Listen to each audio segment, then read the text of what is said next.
You are listening to Water Flying, a show dedicated to all things seaplanes. Brought to you by the Seaplane Pilots Association. My name is Steve McCoy. I'm the Executive Director of the Seaplane Pilots Association, which is the world's largest nonprofit advocacy organization dedicated to the protection and promotion of the water flying community. Climb aboard! We're about to start today's episode. So today we're going to discuss a topic near and dear to my heart and the Seaplane Pilots Association's heart, such as all of our topics here at Water Flying. Seaplane access in Colorado. That is the topic for the day. So Colorado, with its 24 rivers and over 2,000 lakes and reservoirs, has long been accessible to seaplanes. And this is largely as a result of pretty harsh public policies pointed at seaplanes. And I'd like people to consider this. When I became the executive director of the Seaplane Pilots Association back in 2011, Colorado was the only state in the United States with zero legal seaplane access. And there had never been legal seaplane access in my lifetime in the state. That's amazing. And also, if this is a competition, I just want to say, I also have a really personal investment in this topic. Us competitive?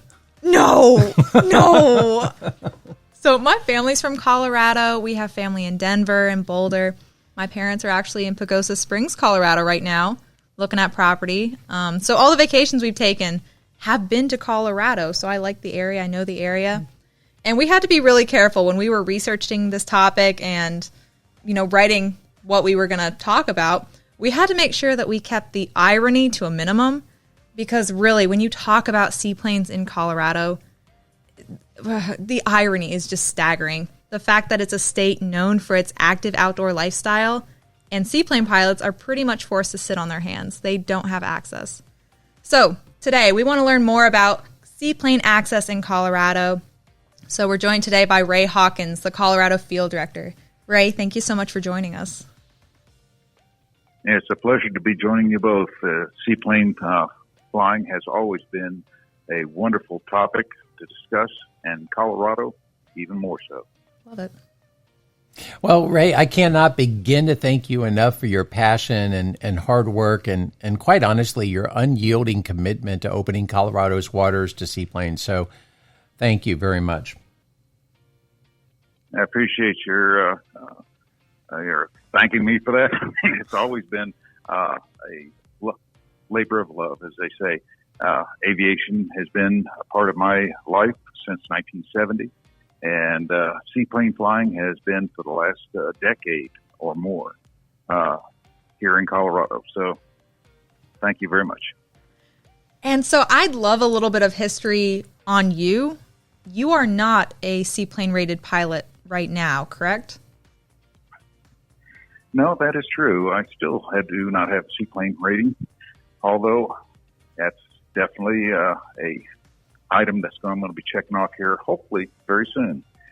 I had started looking at this seaplane rating approximately 10 years ago, whenever I was coming due for a flight review, and decided that I was going to use that seaplane rating to check off that box. Unfortunately, I found out here in Colorado I could not get the rating. But not only could I not get the rating, I couldn't even get a ride in a seaplane in the state. Good grief. Yeah, well, I have to say, quite honestly, you're like one of our most active field directors, and I'm always using you as an example. You've received our Field Director of the Year award, and I think it's also ironic. We're going to use that word a couple of times. No. Ironic. Ray, what do you do for a living? Well, I work for a governmental agency that will remain unnamed at this point, and I do a lot of computer work for them. So I have a lot of experience in getting things done, working with a group of customers that are very demanding, as are seaplane pilots and the agencies that we have to deal with. Yeah, so I didn't mean to put you on the spot there in a way that may compromise. Shall remain nameless. I love that. Shall remain nameless, but I just wanted to kind of reinforce the fact that the government isn't always your enemy when it comes to these issues. That, here you are a government employee, and you have been the most ardent partner in our struggles and our fight and our efforts to open Colorado. And I just, again, I'm going to shower you with thanks. So thank you. You're welcome. It's been a pleasure. Oh, it's really nice. No, we're having a moment. It was nice. I appreciated it. So getting back to Colorado, kind of the history on seaplanes in Colorado, what is the big deal? I mean, what is the pushback on why Colorado has not allowed seaplanes? Well, the way that it began prior to 9/11, seaplanes and the state of Colorado kind of operated in ignorance of one another. What anybody cared about just didn't seem to register. Then after 9/11, of course, all aviation came to a stop. Right. And seaplanes were probably the last of the aviation segments to be released after that. But Colorado never did release that. So the items that they're most concerned about is safety and security. And then approximately 2008, they added in invasive species. And water quality in there, I think, as well, as part of the invasive species. Colorado is considered to be a headwater state, and so this is where a lot of water for the entire western part of the nation is generated from the snows that we get in the mountains to the rains that we get during the summers. Yeah. So, that's been one of the things that we've learned, I think, along the way here is that Colorado is not only very strict on seaplane access to the point that they didn't have any, but their boating access is highly regulated as well. And again, it comes around the same issues: public safety, water quality, and invasive species. And so it really has been a learning process to look at, how do we work to match the same regulatory kind of standards that the boating community has, but also address these public safety and water quality issues. Yes, it is. In fact, whenever we began looking at the invasive species issue here in Colorado for seaplanes, we adopted the state's own strict regulations on how to inspect the boats and how they are given permits to get on the water. In fact, with our inspection process, 100% of all seaplanes that go to our events, what have you, are inspected and or decontaminated as necessary. Whereas in at least one boating activity that we're aware of, not a single boat was even inspected. Yeah, I might have been at that one. So that was out at Kenny, wasn't it? No, that was Lake Meredith. Oh, that is. Yeah, that was Meredith. And so we actually videotaped all of the airplanes going through an inspection and certification process. And again, we watched, 85 boats go in the water, and we didn't see a single inspection. That is correct. I don't want to throw the boating community under the bus there or cause any trouble, but I just want it to be known that we are doing our part, and we're doing everything we can to make sure that we're meeting and exceeding the standards that are expected of the boaters. Yes, even more than the boaters, the seaplane pilot is a steward of the environment. We get to see the air, we get to see the water, we get to see the forests, all of these things. And we see trash on the highways, we see trash floating in the waters. We are the ones that are picking that stuff up and getting it out of the way. Absolutely. I mean, you're the ones who have to look at it every day, and you want to enjoy your flying, take care of where you're flying. It just kind of makes sense. But it's also because it is a safety issue. Absolutely. Trash that floats in the water is a hazard to a seaplane and could cause an issue that would eventually cause an accident. So I see that we have, those big three, the invasive species, the public safety concerns, water quality concerns.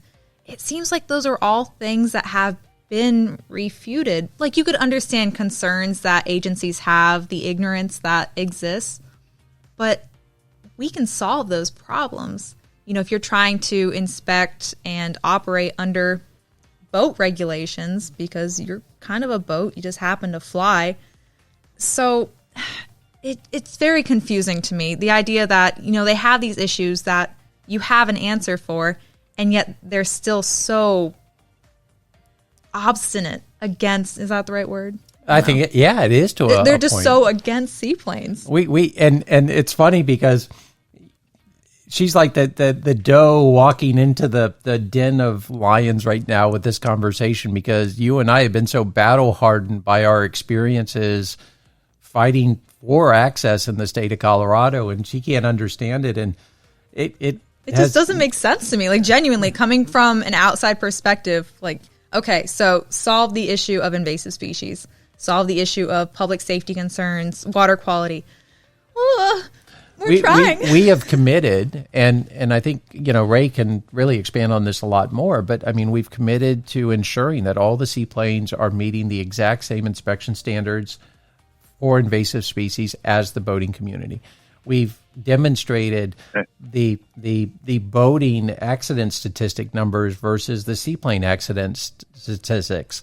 We've talked about water quality, and Ray, you can tell them, tell everyone about some of our experiences there.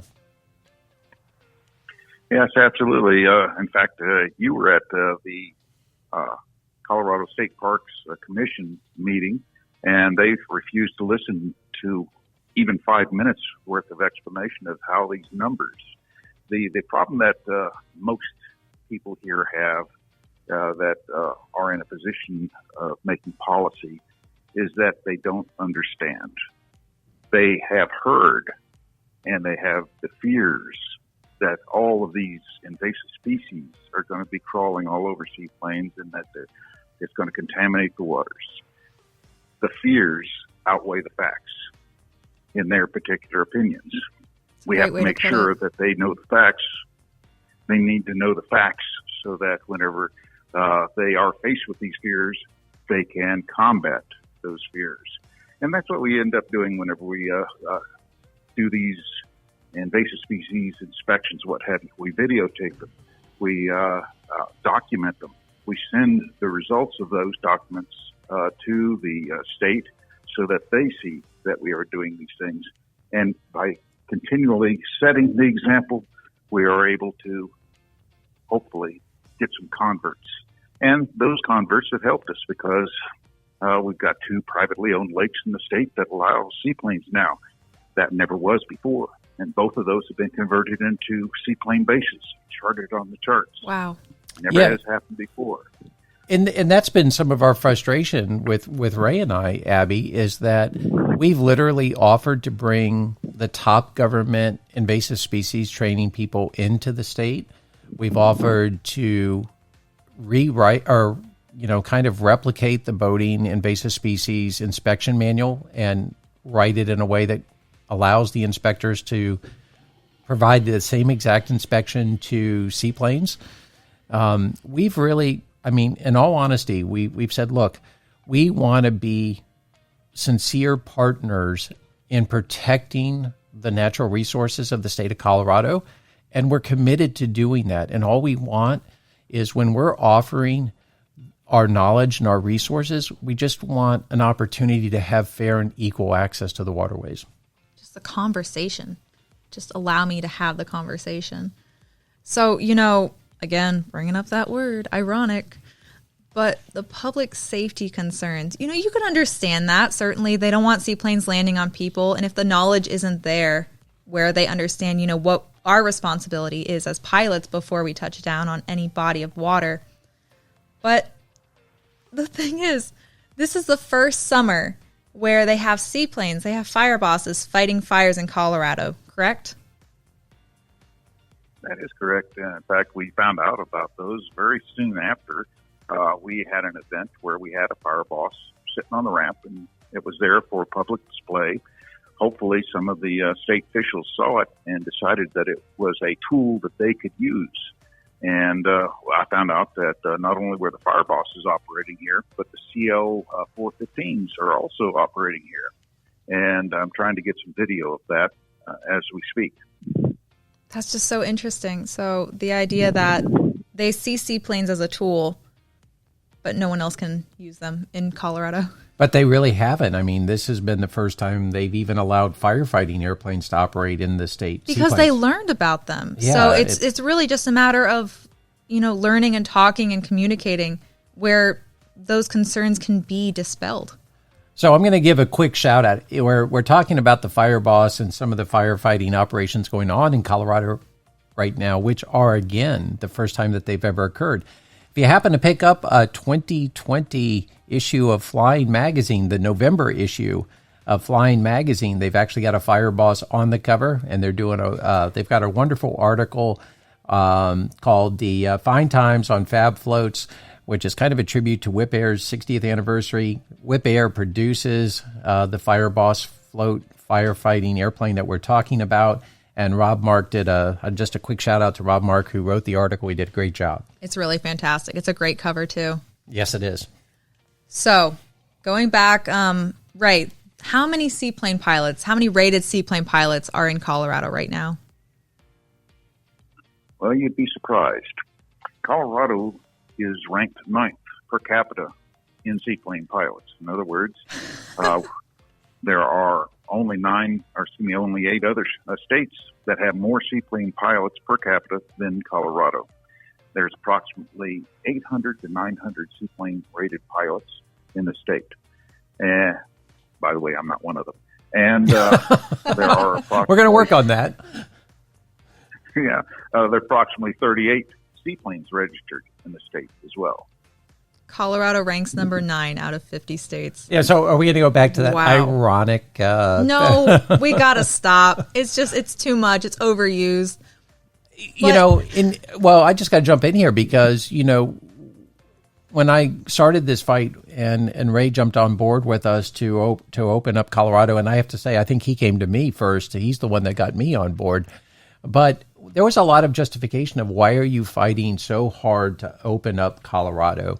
And why should we do this? And I was like, well, the exact number that Ray just came up with. When you have a state that is in the top 10 of all the states in the country for the number of rated seaplane pilots, and we don't even have access in that state, we have a problem.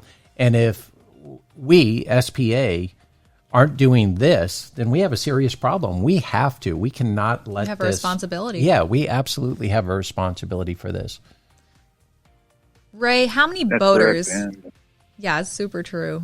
Boaters? How many boaters are currently operating in Colorado? I just want to see the discrepancy between the seaplane pilots and the number of boaters. The last number I heard was 85,000 registered boats in Colorado. So somebody do the math. Yeah, so, I mean, even if every rated seaplane pilot in the state owned a seaplane, it would still only be less than 1% of the registered boats. And from our experience, we know that really the most generous estimate is that 20% of rated seaplane pilots own an airplane. So now we're talking about a fraction of 1%.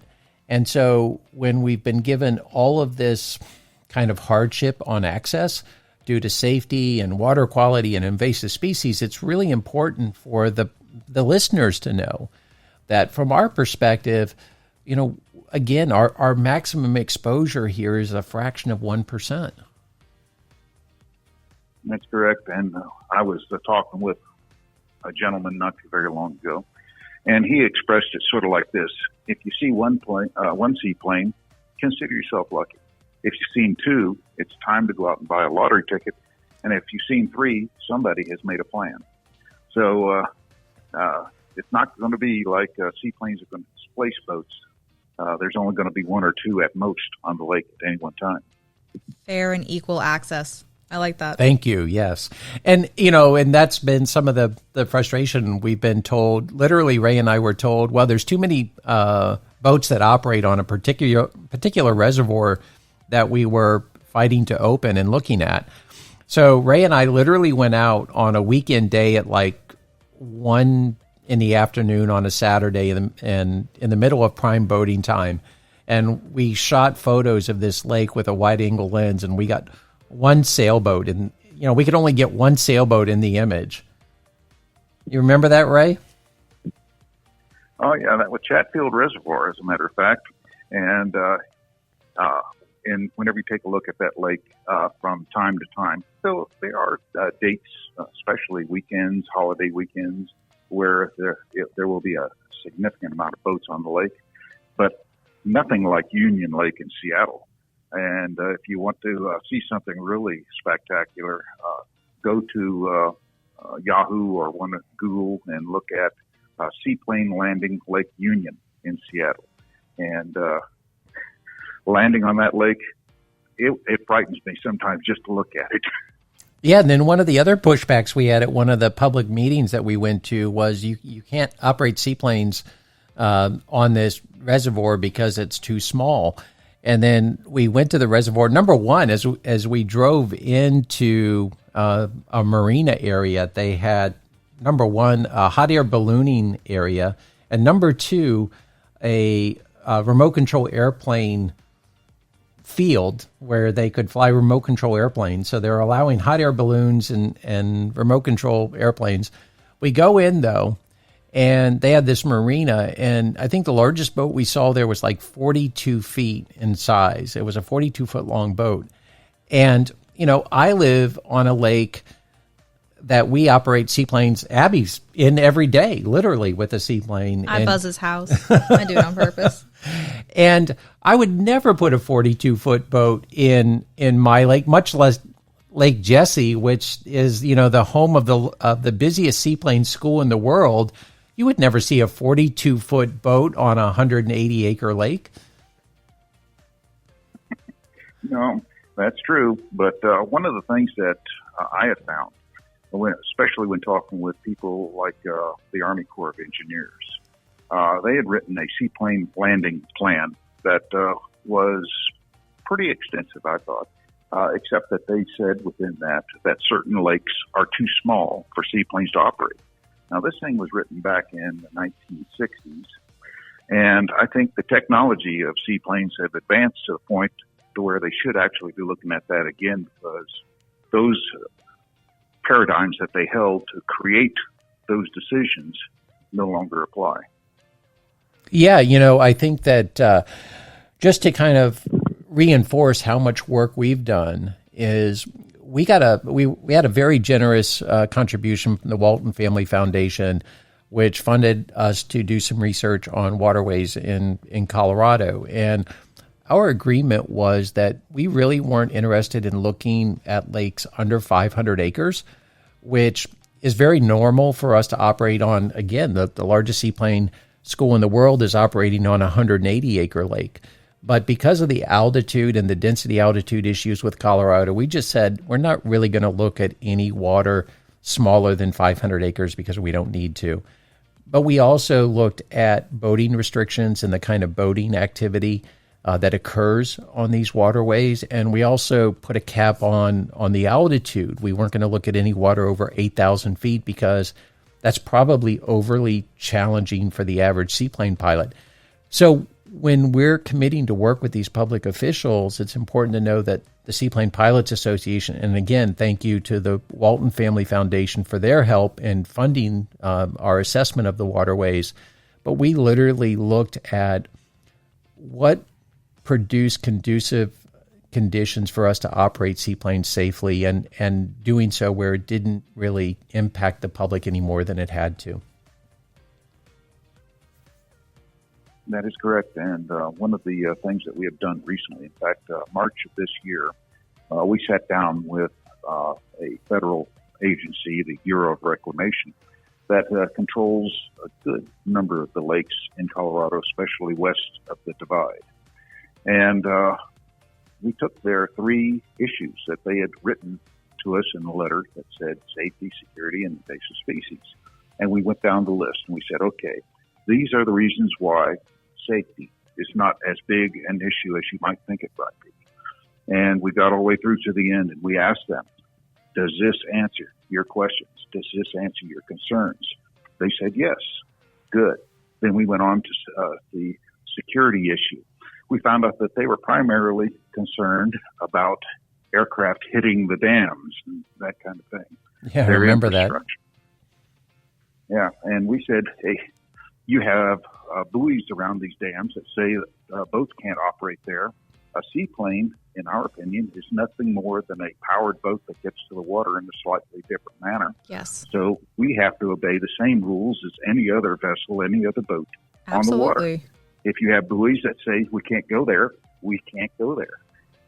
And then we asked them if that satisfied their requirements. Yeah, and I thought it was ironic yes. I thought it was ironic that they were mentioning that they had a fear of seaplanes hitting dams because there's never been a documented instance of a seaplane hitting a dam anywhere in the world, unless it was in wartime, in World War II maybe with the dam busters. But, I mean, so where did, this really goes to that lack of education and knowledge of the risk. And again, this is the value that we can bring to it because there never has been an incident of a seaplane impacting a dam. So why would you restrict them based on something that's never happened? A hypothetical. Yeah, unfounded hypothetical. I always thought it was kind of interesting because if a aircraft, whether it happens to be a seaplane or not, hits the dam, it's going to scratch the paint on the dam, but it's going to total that airplane. Yeah, it's not in the pilot's best interest to do that. No.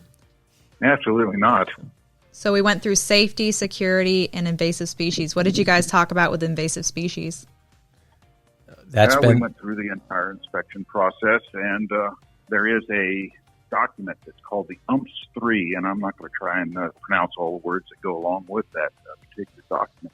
But in there is a complete section on seaplanes about what a seaplane pilot should do in order to make sure that his aircraft is free from invasive species. And I said, if we follow these instructions, these that were written by the Western panel for invasive species, would this satisfy your requirement? Yes, it will. And they said, if you provide all of these documents, and facts that you've just given us in a letter, and Steve, you wrote that letter for us. Thank you very much. We sent that on to the Bureau of Reclamation. Now, because of the COVID situation and all their offices being somewhat understaffed, this progress on that has been a little bit slow, but I've been promised that this will eventually lead to an easing of the restrictions. Yeah. So, we've been working on this journey and this quest for 8 years now. And, as you mentioned, we've testified at many local and state level meetings. We've been at the state capitol. We've got a lobbyist that's been working with us. SPA produced our first ever advocacy special edition to educate the public and the policymakers of Waterflying Magazine, which we dedicated to addressing the issues that were being brought up to us. And we've distributed like 10,000 copies of that with the help of Whip Air and Aeroset and other supporters that helped make that happen. But, with all of that we've done and that I've done with you, I know you ride around with a car with its trunk literally full of, educational material and resources. Give me some insight and our listeners some insight to some of the other hard work that you've been doing, because it's just mind-boggling to me how much you've done. Well, every year we put on a splash in at each of the 2 lakes that we currently have access to. That in itself is a lot. It's usually months worth of preparation for 1 day's worth of activities, but usually it's a pretty good trade-off in my opinion. But we also have other events. 2 that we had just this last month. One was for the Fire Boss, as I previously mentioned. It's a beautiful aircraft that is capable of so much good for the community. And also we had the Muscle Dogs.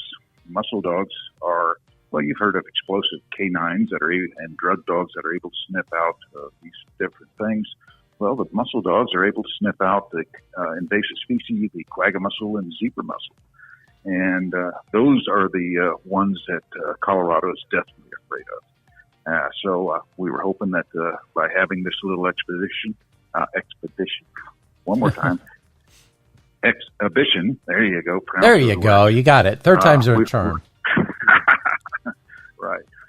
We were able to introduce these dogs to the state, and hopefully they'll be able to use them to shorten the lines, to be able to get boats as well as maybe seaplanes onto some of these lakes. Just doing some amazing work over there. Wow.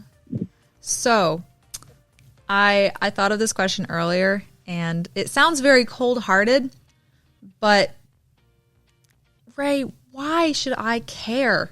I am a perfectly happy seaplane pilot in Florida. I'm flying 365 days a year. Why should I care about seaplane access in Colorado? Now, that's a very important question, because that is the real root of why I got involved with seaplanes in Colorado.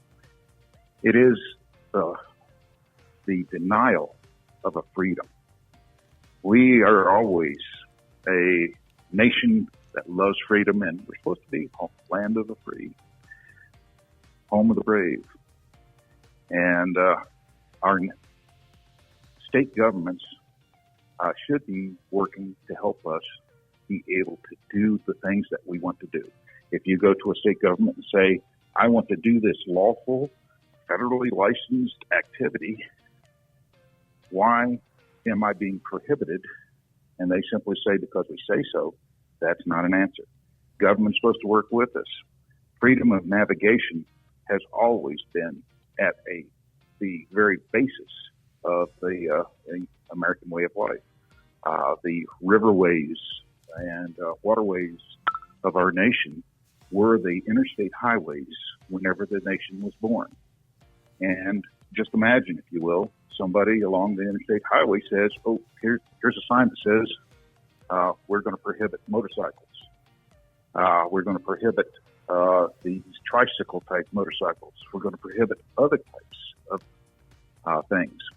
That is what got me first started. And then if you take and look at this as a follow-on, you'll see that if it happens here in Colorado, next it could happen in Wyoming, it could happen in Arizona, and eventually Florida.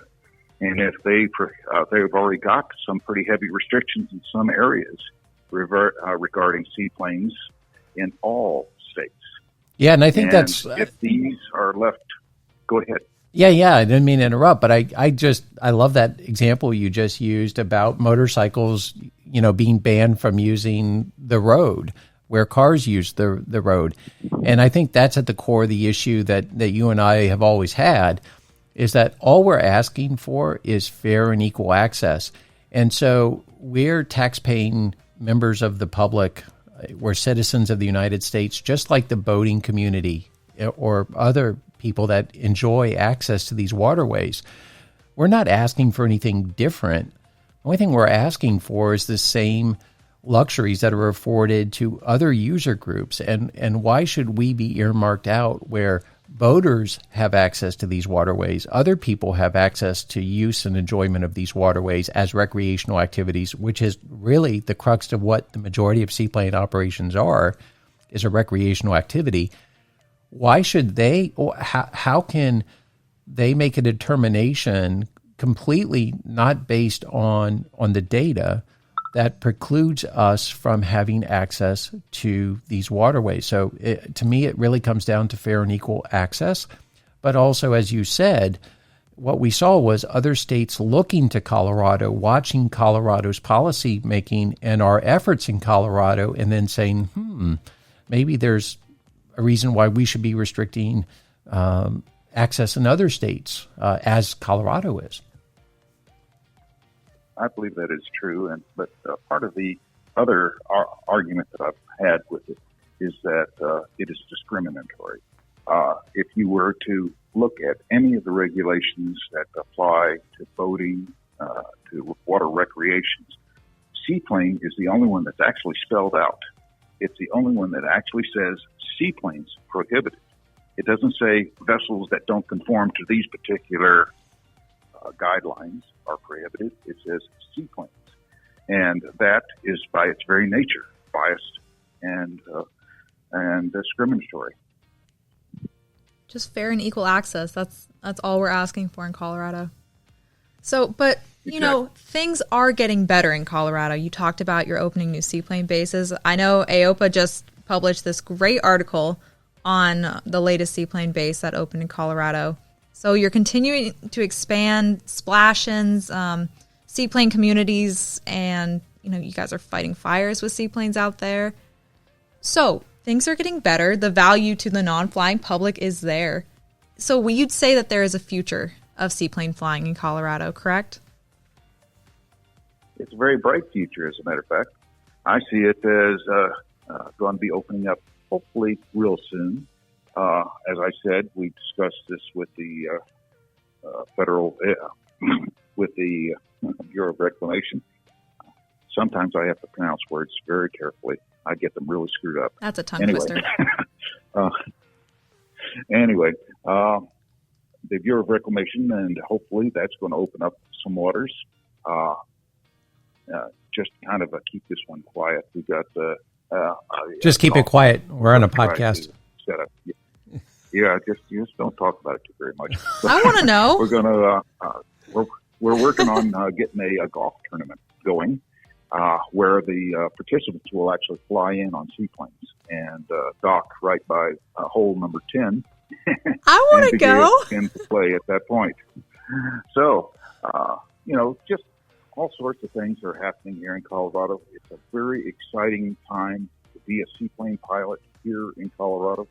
And hopefully we'll join the rest of the nation as being at least partially open to seaplanes. And you'll get your seaplane rating. With any luck. Once Colorado opens, once Colorado has a school. Yeah, I'm looking forward to it. As I've told a lot of people about seaplane rating, this is the most expensive rating I've never gotten. It's pretty good. Pretty accurate. Well, oddly enough, Ray, I understand you're actually scheduled to take a seaplane flight today, so we want to make sure we don't hold you up and keep you from enjoying that Colorado water via seaplane. So I'd like to really, very honestly and sincerely thank you on behalf of the entire seaplane community for your tireless efforts to open up the state of Colorado. It is an absolute pleasure working with you. You're an inspiration to not only myself, but everyone that watches you in action. And I hope we can have you back on our podcast soon for an update.